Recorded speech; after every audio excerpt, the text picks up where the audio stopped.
ఇక డీటెయిల్స్ చూస్తే లోక్సభ ఎన్నికల నేపథ్యంలో నేడు కాంగ్రెస్ కేంద్ర ఎన్నికల కమిటీ దేశ రాజధానిలో సమావేశం కానుంది. ఇందులో లోక్సభ అభ్యర్థులను పరిశీలించి నిర్ణయించే అవకాశం ఉంది. ఈ సమావేశం సాయంత్రం 6 గంటలకు జరుగుతుందని ఏఐసీసీ కమ్యూనికేషన్స్ ప్రధాన కార్యదర్శి జయరాం రమేష్ తెలిపారు. దీనికి కాంగ్రెస్ పార్టీ జాతీయ అధ్యక్షుడు మల్లికార్జున ఖర్గే, మాజీ అధ్యక్షురాలు సోనియా గాంధీ, రాహుల్ గాంధీలతో పాటు ఇతర సీనియర్ నేతలు హాజరు కానున్నారు. అయితే రాహుల్ గాంధీ, ప్రియాంక గాంధీ వాద్రా ఉత్తరప్రదేశ్ నుంచి పోటీ చేస్తారనే ఊహాగానాల చెలరేగిన నేపథ్యంలో ఈ సమావేశం జరగడం ప్రాధాన్యత సంతరించుకుంది.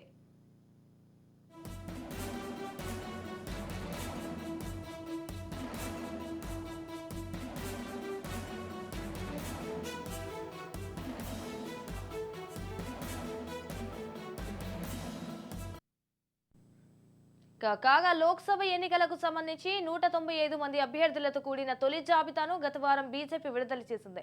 కానీ కాంగ్రెస్ ఇప్పటి వరకు ఒక్క అభ్యర్థిని కూడా అధికారికంగా ప్రకటించలేదు.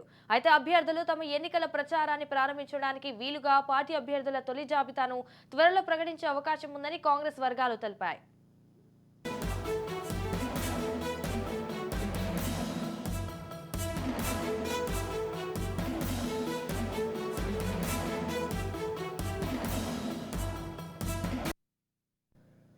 అమేథీ నుంచి రాహుల్ గాంధీ, గతంలో సోనియా గాంధీ ప్రాతినిధ్యం వహించిన రాయ్బరేలీ నుంచి ప్రియాంక గాంధీ వాద్రా పోటీ చేయడంపై ఊహాగానాలు జోరందుకున్నాయి. ఈ రెండు స్థానాలను గాంధీ కుటుంబానికి కంచుకోటలుగా పరిగణిస్తుండటంతో కాంగ్రెస్ మొదటి కుటుంబానికి చెందిన 2 వారసులు అక్కడ నుంచి పోటీ చేయాలని కాంగ్రెస్ స్థానిక యూనిట్లు డిమాండ్ చేస్తున్నాయి.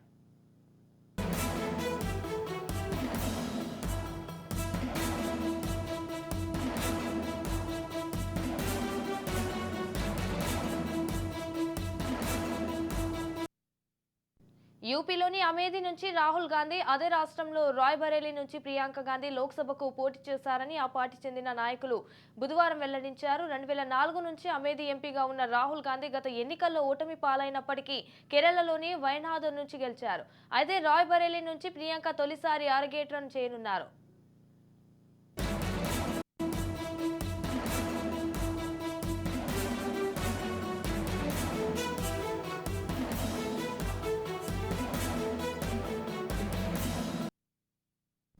ఇదిలా ఉండగా ఇప్పటికే పలు రాష్ట్రాలు ఆయా స్క్రీనింగ్ కమిటీల సమావేశాలు నిర్వహించి తమ రాష్ట్రాల్లోని స్థానాలకు అభ్యర్థుల జాబితాను పంపించాయి.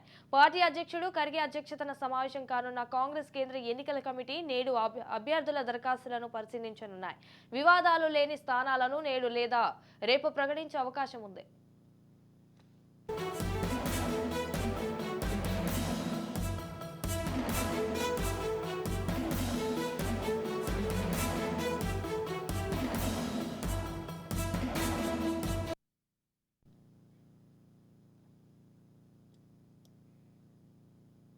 రెడ్డిగా దీనిపై మరింత సమాచారం మా ప్రతినిధి విక్రాంత్ ఫోన్ ఇన్ లో అందిస్తారు. విక్రాంత్, చెప్పండి, ఢిల్లీలో రేవంత్ పర్యటించబోతున్నారు కదా, అయితే ఇవాళ తొలి జాబితా ప్రకటించే అవకాశం ఉందని తెలుస్తోంది. మరి ఎంతమంది ప్రకటిస్తారు, ఏ స్థానాల్లో ఎవరెవరు ఉంటే ఛాన్స్ ఉంది?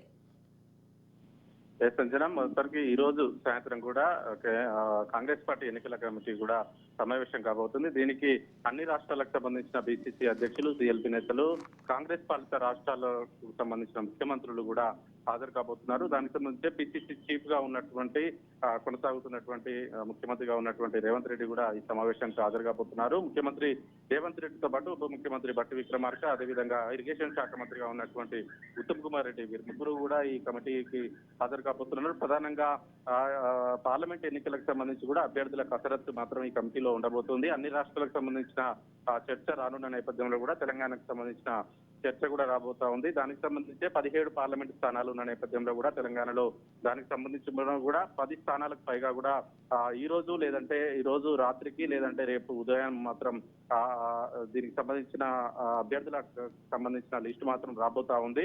ప్రధానంగా కూడా ఇప్పటికే దరఖాస్తు ప్రక్రియ కూడా దాదాపు 15 రోజుల పాటు గాంధీ భవన్ లో కాంగ్రెస్ పార్టీ అభ్యర్థి గాంధీ భవన్ లో కూడా 17 పార్లమెంట్ స్థానాలకు సంబంధించి దరఖాస్తులు స్వీకరణ చేస్తున్నారు. ఒక్కో పార్లమెంట్ కి సంబంధించి కూడా 40కి పైగా దరఖాస్తులు వచ్చిన పరిస్థితి ఉంది. కానీ ఆ రాష్ట్ర కమిటీ మాత్రం దీనికి సంబంధించి ఒక్కో పార్లమెంటు స్థానానికి సంబంధించి మాత్రం 3 అభ్యర్థులను తుదిగా నిర్ణయించి మాత్రం ఇటు ఏఐసిసి అధిష్టానానికి పంపించింది. ఆ 3 పేర్లపై కూడా ఈ రోజు చర్చ జరగబోతోంది. దాని మీద ఏకాభిప్రాయం వచ్చినటువంటి స్థానాలకు సంబంధించి కూడా అభ్యర్థుల విడుదలకు సంబంధించి కూడా ఈ రోజు రాత్రి లేదంటే రేపు అన్ని రాష్ట్రాలకు సంబంధించి కూడా 150 అభ్యర్థుల పైన కూడా లిస్టు విడుదలయ్యే అవకాశం కనిపిస్తా ఉంది. దానికి సంబంధించి తెలంగాణ కూడా 10 స్థానాలకు పైగా ఉండే అవకాశం కనిపిస్తా ఉంది. మా రాష్ట్రాన్ని చూసుకున్నట్లయితే మహబూబ్ నగర్ తో పాటు నాగర్ కర్నూల్, జహీరాబాద్, మెదక్, మల్కాజ్గిరి, అదేవిధంగా ఖమ్మం లేదంటే నల్గొండకు సంబంధించి నల్గొండ, భువనగిరి స్థానాలకు సంబంధించి కూడా ఫైనలైజ్ అయ్యే అవకాశం మాత్రం కనిపిస్తా ఉంది. మరోవైపు నిజామాబాద్ కు సంబంధించి కూడా మాజీ ఎమ్మెల్సీగా ఉన్నటువంటి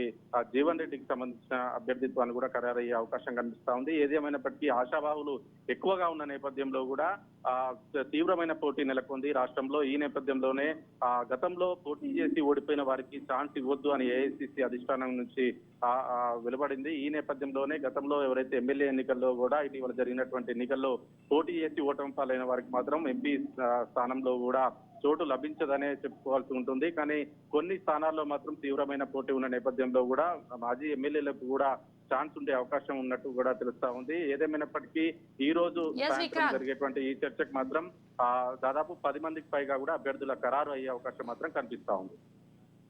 ఎస్ విక్రాంత్, అయితే అల్లు అర్జున్ మామకు టికెట్ ఇస్తున్నట్టు ప్రచారం కూడా జరుగుతోంది. అయితే మరి ఎంతవరకు నిజం టికెట్ ఇచ్చే ఛాన్స్ ఉంది విక్రాంత్?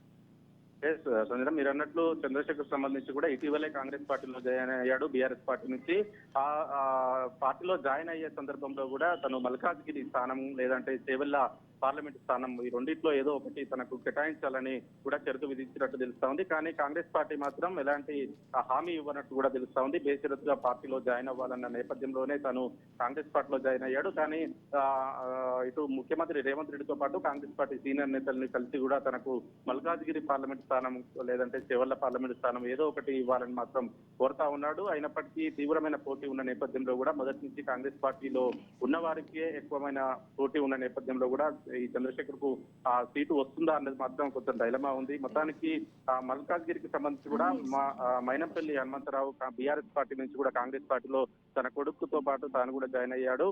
మెదక్ కు సంబంధించి కూడా తన కొడుకు ఎమ్మెల్యేగా గెలిచినప్పటికీ ఇటు మల్కాజ్గిరి ఎమ్మెల్యే ఎన్నికల్లో కూడా తను ఓటమి పాలయ్యాడు. తను అదే స్థానాన్ని మళ్ళీ ఆశిస్తా ఉన్నాడు, ఎంపీ స్థానం. ఈ నేపథ్యంలో తనకు కేటాయించే అవకాశం చాలా ఎక్కువగా కనిపిస్తున్నాయి. లేదంటే బండ్ల గణేష్ కూడా అదే మల్కాజ్గిరి స్థానం నుంచి కూడా ఆశిస్తా ఉన్నాడు. సినీ నిర్మాత, సినీకి సంబంధించి కావచ్చు, రేవంత్ రెడ్డికి అత్యంత సన్నిహితుడు. కాంగ్రెస్ పార్టీ నుంచి ఇటీవల కూడా కాంగ్రెస్ పార్టీ విజయం కోసం కూడా కృషి చేసిన దాంట్లో బండ్ల గణేష్ కూడా ఒకడు. ఈ నేపథ్యంలో బండ్ల గణేష్ కూడా మల్కాజ్గిరి పార్లమెంట్ స్థానాన్ని కోరుతా ఉన్నాడు. తీవ్రమైన పోటీ ఉన్న నేపథ్యంలో కూడా ఫస్ట్ లిస్ట్ లో ఈ మల్కాజ్గిరికి సంబంధించి అల్లు అర్జున్ మామకు సంబంధించిన పేరు ఉండే అవకాశం మాత్రం అనిపిస్తా ఉంది. ఎస్ విక్రాంత్, అయితే బీజేపీ బీఆర్ఎస్ లను లోక్సభ ఎన్నికల్లో ఎదుర్కొనేందుకు కాంగ్రెస్ ఎలా సిద్ధమవుతోంది?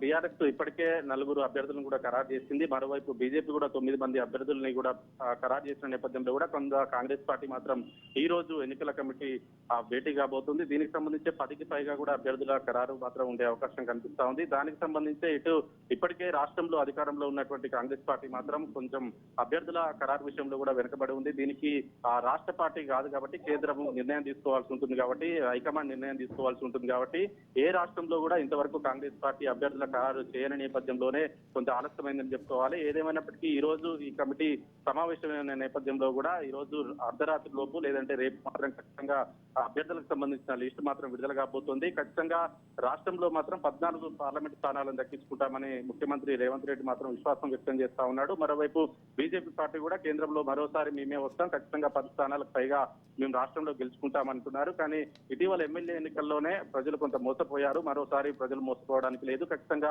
మేమే ఎక్కువ స్థానాలు గెలుచుకుంటామని మాత్రం బీఆర్ఎస్ మరోవైపు చెప్తా ఉంది. ఏదేమైనా కాంగ్రెస్ పార్టీ రాష్ట్రంలో అధికారంలో ఉన్న నేపథ్యంలోనే 14 స్థానాలు గెలుస్తామనే విశ్వాసం వ్యక్తం చేస్తున్న నేపథ్యంలో కాంగ్రెస్ పార్టీ ఎన్ని గెలుచుకుంటుందనేది చూడాల్సి ఉంటుంది. ఎస్ విక్రాంత్, అయితే మరి రాహుల్ గాంధీని తెలంగాణ నుంచి నిలబడి మరి ఏమైనా అవకాశం ఉందా? మొదటగా మాత్రం సోనియా గాంధీని ఖమ్మం లేదంటే మెదక్ పార్లమెంట్ స్థానాల నుంచి పోటీకి దింపాలని కాంగ్రెస్ రాష్ట్ర నాయకత్వం మాత్రం ఏఐసీసీకి అనేక సార్లు విన్నవించింది. స్వయంగా ఏఐసీసీ అధ్యక్షుడు మల్లికార్జున ఖర్గేతో పాటు ఇంపార్టెంట్ వ్యక్తులను కూడా కలిసి ఆహ్వానించారు. ఈ నేపథ్యంలోనే ఇటు ప్రత్యక్ష ఎన్నికల్లో మాత్రం సోనియా గాంధీ పాల్గొనట్లేదని వారు చెప్పిన సందర్భం ఉంది. ఇటీవల వెలువడినటువంటి రాజ్యసభకు సంబంధించి కూడా రాజ్యసభ సీటు కన్ఫర్మ్ అయిన నేపథ్యంలో కూడా సోనియా గాంధీకి ఇటు మరోవైపు రాహుల్ గాంధీ లేదంటే ప్రియాంక గాంధీని రాష్ట్రం నుంచి పోటీ చేయించాలనే ఆలోచన మాత్రం రాష్ట్ర కమిటీ ఉంది. దీనికి సంబంధించి ఇప్పటికే ఏఐసీసీ అధ్యక్షులతో పాటు రాహుల్ గాంధీ కూడా ఇదే విషయాన్ని చెప్పిన పరిస్థితి ఉంది. కానీ కొంత క్లారిటీ రాలేదు. ఎందుకంటే రాష్ట్రంలో రాహుల్ గాంధీ ఒకవేళ పోటీ చేసినట్లయితే ఆ ఇంపాక్ట్ తెలంగాణ పైన పడుతుంది. ఎక్కువ స్థానాలు గెలుచుకునే అవకాశం ఉంటుంది. దాని ద్వారా కేంద్రంలో కూడా కాంగ్రెస్ పార్టీ వచ్చే అవకాశం ఉంటుందనేది కాంగ్రెస్ పార్టీ నేతల ఆలోచన. ఈ విధంగానే దానికి సంబంధించి రాహుల్ గాంధీని పోటీ చేయాలని మాత్రం కోరుతా ఉన్నారు. అయినప్పటికీ తను అమేథీ లేదా రాయబరేలీకి సంబంధించి మాత్రం ఇటు ప్రియాంక గాంధీ రాహుల్ గాంధీ ఏ స్థానాలకు సంబంధించి పోటీ చేసే ఆలోచనలో ఉన్నట్టు తెలుస్తా ఉంది. దానికి సంబంధించి ఈ రోజు జరిగేటువంటి ఎన్నికల కమిటీలో మాత్రం ఒక క్లారిటీ వచ్చే అవకాశం మాత్రం కనిపిస్తాం. Right, thank you for the updates Vikrant.